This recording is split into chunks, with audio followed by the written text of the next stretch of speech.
I've always been the type who believes in big, heartfelt gestures, the kind that can rewrite years of tension and turn strangers into family, or at least, that's what I told myself when I decided to surprise my in-laws, Robert and Elaine, with a luxury Mediterranean cruise for their retirement. Looking back, it feels almost naive how much hope I poured into that one gift. But at the time, it felt like the perfect way to finally bridge the gap that had existed between us for over a decade. My name is Anna, I'm 38, and I've been married to their only son Michael, for 12 years. We met in college, fell madly in love, and built a beautiful life together in Seattle. Two amazing kids, Lily and Max, a cozy home, and my thriving event planning business that I'd grown from nothing. Michael is kind, steady, the kind of man who avoids conflict at all costs. And unfortunately, that meant he often became the buffer between me and his parents. From the very beginning, Robert and Elaine never fully warmed to me. I wasn't from their world. Old money, country club memberships, generational wealth. My parents were immigrants who worked double shifts in factories so I could go to a good school. To them, I was the ambitious outsider who snagged their golden boy. The microaggressions piled up over the years, comments about how my holiday dishes weren't traditional enough, pointed remarks about how I worked too much instead of staying home like a proper wife, excluding me from certain family photos at gatherings. They'd smile while saying it, of course, but the message was clear: I was tolerated, not embraced. Michael always defended them.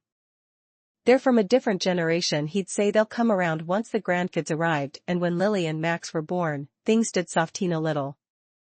Elaine would gush over the babies, Robert would send expensive gifts. But the underlying chill remained. I swallowed it all year after year, because I loved Michael and I wanted our kids to have grandparents who showed up.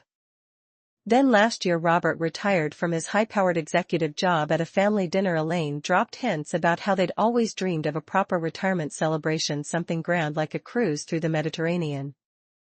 Michael mentioned it casually one night. Mom's been looking at brochures. Italy, Greece, Spain, but they'll never splurge on themselves. That's when the idea hit me. My business had just exploded. I'd landed a huge contract with a tech company, the kind of money I'd never dreamed of. Why not use it to give them the trip of a lifetime? Maybe, just maybe, it would finally make them see me as part of the family. I planned everything in secret. A 2-week voyage on one of the most luxurious lines, balcony suite with ocean views, all excursions included, onboard credits for spas and specialty dining. Total cost, just over $15,000. I even booked myself on the trip, imagining us all bonding over sunsets in Santorini, laughing over wine in Tuscany. It felt like the ultimate olive branch. The night I presented it, I was nervous but excited. We were at their house for Sunday dinner. I waited until dessert, then slid the elegant envelope across the table. "This is for you both," I said, smiling. "A thank you for everything, and happy retirement." They opened it together. Elaine's eyes widened as she flipped through the brochures. Robert actually gasped. A Mediterranean cruise? Balcony suite? Anna. This is too much, but his voice was thick with emotion, or so I thought. Elaine hugged me tighter than she ever had, tears in her eyes. "This is the most thoughtful gift anyone has ever given us." Robert shook Michael's hand vigorously. "You married a keeper, son." For the next few weeks, we planned excitedly, or at least, I did. I handled flights, transfers, even packed tips for them. They seemed thrilled. But then, subtle cracks appeared. Elaine started asking odd questions. "Are you sure you can get that much time off work? Won't the kids miss you?" Little comments that in hindsight felt like probing. I brushed them off. This was going to be the turning point. I could feel it. 3 months flew by in a blur of anticipation. I'd taken care of every detail: passports, renewed packing lists, even little welcome gifts for their cabin. I imagined us sipping champagne on the deck, watching the Italian coastline glide past, finally laughing together like a real family. Michael couldn't join because of a major work deadline, but he encouraged me the whole way. "This is going to change everything, Anna. They'll see how amazing you are." Departure day arrived bright and sunny. I insisted on driving Robert and Elaine to the port in Miami. Our flight from Seattle had landed the night before, and I'd booked us all a hotel nearby. I loaded their suitcases into my rental SUV, chatting excitedly about the itinerary: Rome first, then Naples, Santorini, Mykonos. Elaine nodded politely, but her smile seemed tighter than usual. Robert kept checking his watch. The drive to the cruise terminal was quiet. I tried to fill the silence with questions about what excursions they were most excited for. Elaine murmured something about the spa, Robert about the food. When we pulled up to the drop-off area, porters swarmed the car. I popped the trunk, still beaming. This is it. Your adventure begins. That's when the mask slipped. Elaine turned to me in the back seat, her expression suddenly cool. Anna, dear, you can head back to the hotel now. We'll be fine from here. I laughed lightly, thinking it was a joke. No way, I'm coming aboard with you. My bag's in the trunk too. Robert cleared his throat, avoiding my eyes as he handed his suitcase to a porter. Actually, we've been meaning to talk to you about that. My stomach dropped. Talk about what? Elaine sighed as if I were a child throwing a tantrum. This trip is our retirement celebration, just the two of us. We decided it would be better as a couple's getaway. You understand, don't you? You're always so busy anyway. I stared at her, the words not computing, but I booked it. For all of us. I'm coming too. My name is on the reservation. Robert finally met my gaze, his voice firm. We had the cruise line adjust it. It's just the two of us now. I stood in the cruise terminal parking lot long after their ship had vanished over the horizon, the humid Miami air sticking to my skin. Passengers streamed past me, laughing, excited, dragging colorful luggage. I felt like I was in a dream or a nightmare. My hand still gripped the handle of my own suitcase, the one I'd packed with sundresses and hope. Robert's words echoed in my head: you're not family enough. Elaine's pitying smile burned behind my eyes. I don't remember the drive back to the hotel. I just remember the moment something inside me snapped, not with tears or screams, but with a cold crystal and clarity. All those years of swallowing insults, of proving myself, of funding their lifestyles in small ways just to keep the peace. And this was how they repaid me, with public humiliation on the dock in front of strangers. No, this ended today. I checked out of the hotel early and caught the next flight home to Seattle. The entire 5 hours in the air I didn't sleep. I made lists on my phone, every slight, every passive-aggressive comment, every time they'd forgotten to invite me to something. But more importantly, I made another list, everything still under my control because I'd paid for the cruise. I was the primary booker. That meant I had full administrative access to the reservation, cabin assignments, onboard credits, excursion bookings, even linked travel arrangements. I'd also handled their flights. Everything ran through my credit card and my accounts. They thought they'd cut me out cleanly. They had no idea how many strings I still held. As soon as I landed, I went straight home. Michael was at work, the kids were with my sister. The house was quiet, perfect. I poured a glass of wine, sat at my desk, and opened my laptop. First stop, the cruise line's website. I logged in with the confirmation number I knew by heart. Their balcony suite downgraded to an interior cabin on a lower deck, no window. No fresh air, cramped and noisy near the engines. The onboard credit I'd generously added $2,000 for spas, drinks, specialty restaurants revoked entirely. The prepaid excursion package, wine tastings in Tuscany, private tours in Santorini, cancelled. They'd still get the basic cruise, but every luxury they'd been counting on was gone. I didn't do it out of spite alone. I did it because they needed to feel what it was like to expect something beautiful and be left with the bare minimum, just like they'd left me. Next, the flights. I'd booked premium economy both ways, with flexible return options. I opened the airline app and, with a few calm clicks, cancelled their return segments entirely. The tickets were non-refundable after departure, so rebooking would cost thousands at peak summer rates from Europe. They'd figure that out soon enough, but I wasn't done. I needed them to understand this wasn't random bad luck. I started gathering evidence, years of it. Screenshots of Elaine's old Facebook comments shading my background, emails where Robert asked Michael for loans that were never repaid. Bank records showing transfers from our joint family gift account into their personal one, small amounts over time but consistent. They'd always framed it as temporary help. It wasn't. I created a private folder labeled Truth. Every document, every message went in. Then I drafted a message for the extended family group chat: cousins, aunts, Michael's uncle Ted, everyone. I didn't send it yet, timing mattered.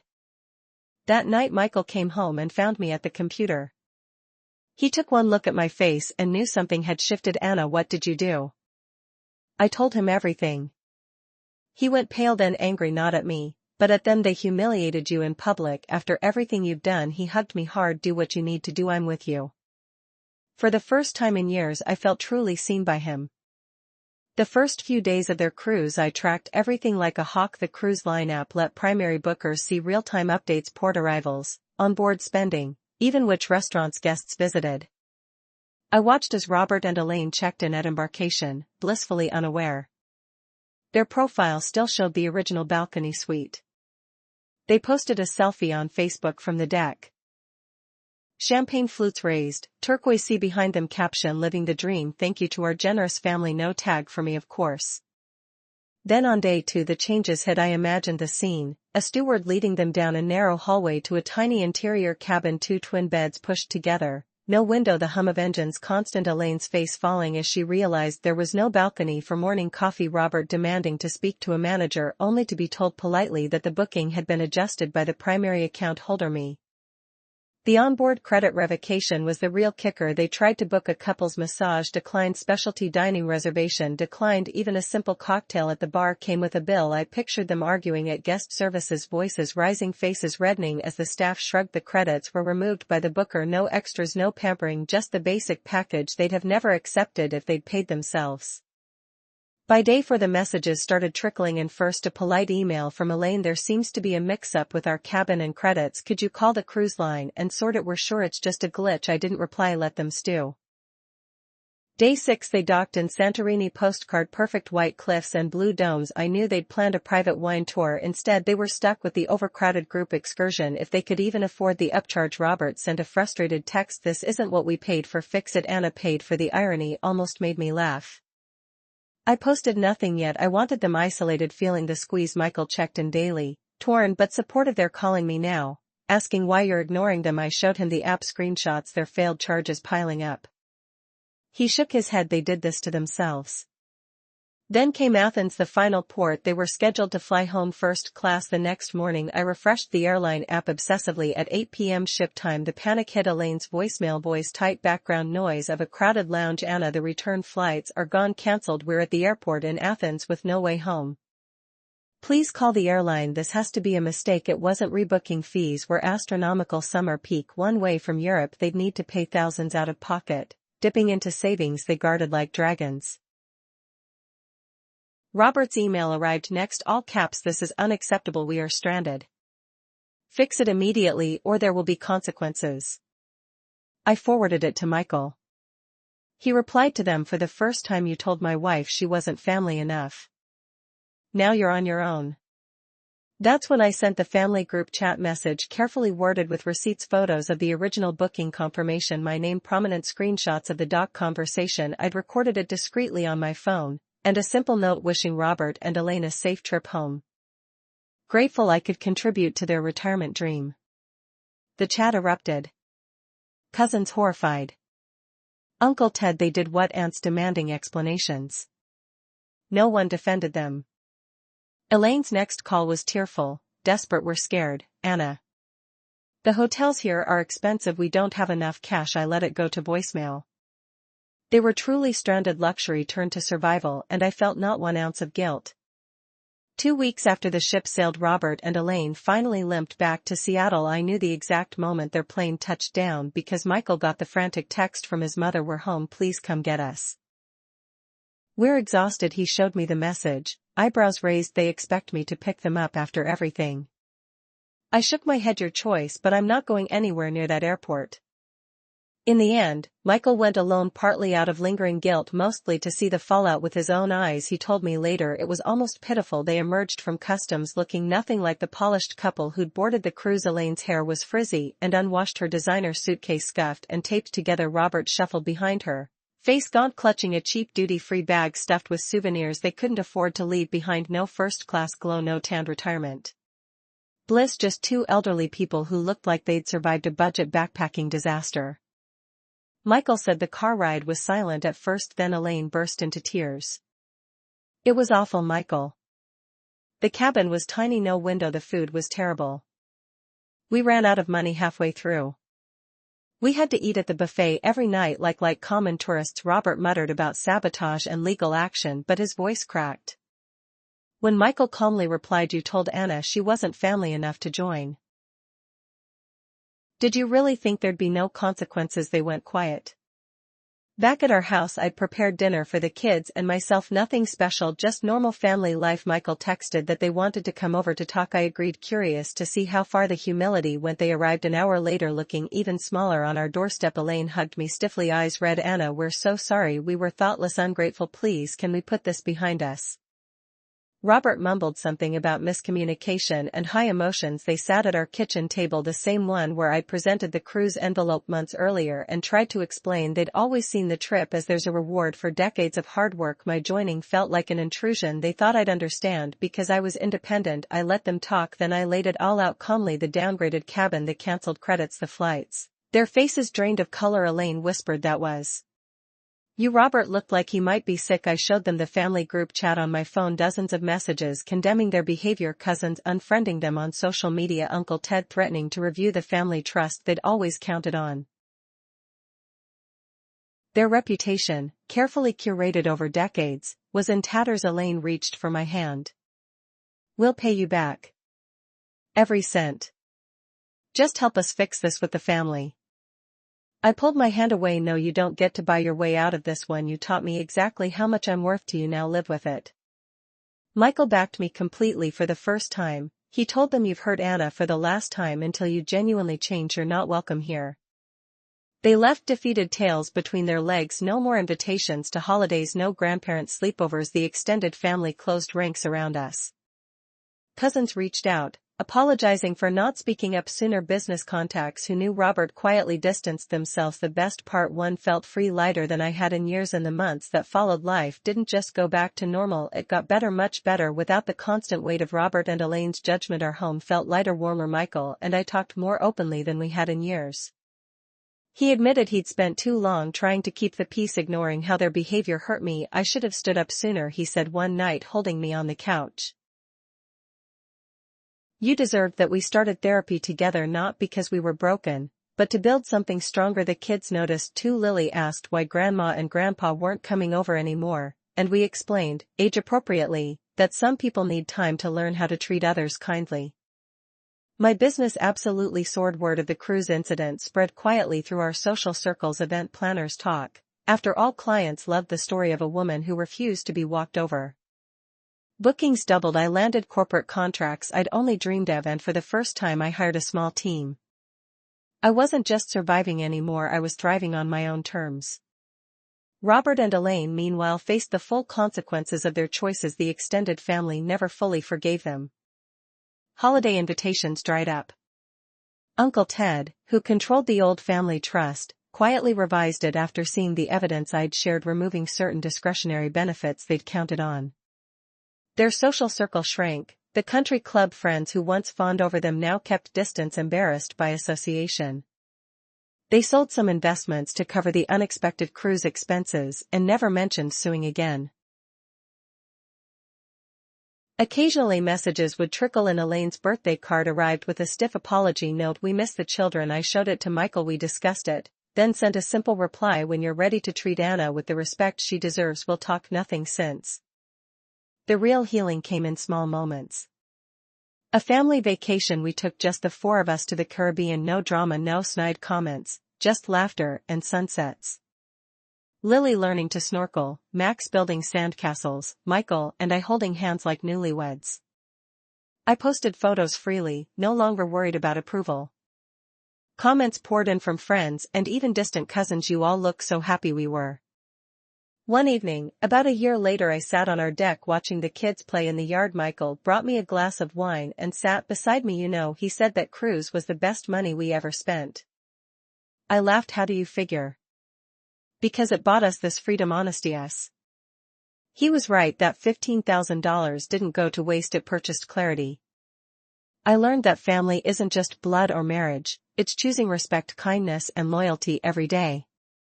And when someone shows you they're incapable of that, you don't owe them your peace. If you're watching this and dealing with in-laws, parents, Or anyone who makes you feel not enough. Listen to me, your worth isn't up for their vote. Set boundaries, protect your heart, and if they push too far, remember sometimes the sweetest revenge isn't loud or dramatic, it's simply walking away and building a life so full and joyful that their absence barely registers. I waved goodbye to that ship with a smile for a reason. I wasn't losing a trip. I was gaining everything. Thank you for listening to my story. If it resonated, like, subscribe, and share your own in the comments. You're not alone.